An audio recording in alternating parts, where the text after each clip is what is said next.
Hi everyone, মাত্র 1000 টাকা দিয়ে আড়ং থেকে কিনলাম 13টি প্রোডাক্ট। ভাবা যায়? চলুন দেখে আসি আমার ছোট্ট একটি আড়ং হল। শুরুতে এই ম্যাটটা নিয়েছিলাম, যেটার প্রাইস ছিল মাত্র 130 টাকা। এরপর আমি মাটির একটা কাপ নিয়েছিলাম, যেটার দাম ছিল 65 টাকা। আর সাথে একটা ছোট বাটি নিয়েছিলাম, এটা কাইন্ড অফ পিরিচের মতো, এটার দামও 35 টাকা। এরপরে লুক্রেটিভ মিনি ম্যাটগুলো নিয়েছিলাম মাত্র 37 টাকা এবং আরেকটার দাম 25 টাকা।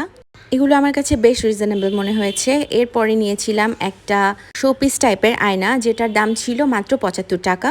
এরপরে আমি একটা ক্লথ নিয়েছিলাম, যেটা সুতা দিয়ে বানানো, এটার দাম ছিল মাত্র 85 টাকা। এই টেবিল ক্লথগুলো কিন্তু দেখতে অনেক সুন্দর লাগে। এরপরে আমি 3টা কাঠের চামচ একসাথে ছিল এবং এটা আমি আলাদা কিনেছিলাম, তো এগুলো টোটাল মিলে 120 টাকার মতো পড়েছিল। এরপরে আমি এই আরেকটা পাটের ক্লথ নিয়েছি, এটা ছিল 90 টাকা। এরপর চলে যাব আমার মোস্ট ফেভারিট ক্যান্ডেলসে। সো ক্যান্ডেলস নিয়েছিলাম আমি 2টা। এখানে এই ক্যান্ডেলসটার দাম ছিল 95 টাকার মতো। আর আরেকটা ক্যান্ডেল নিয়েছিলাম, ওইটা ছিল হচ্ছে আপনার 74 টাকা। সাথে আমি আরও ছোট ছোট 2টা ক্যান্ডেল নিয়েছিলাম, এগুলোর দাম ছিল মাত্র 23 থেকে 24 টাকার মতো। সো এখানে ওভারঅল এতগুলো জিনিস আমি মাত্র 1100 টাকা পে করেছি ভ্যাট সহ। সো মাত্র 1000 টাকায় আড়ং থেকে এরকম 13-14টি প্রোডাক্ট আপনি কিনতে পারবেন। এই ধরনের ভিডিও লাইক করলে অবশ্যই কমেন্ট করতে ভুলবেন না। Thanks for watching.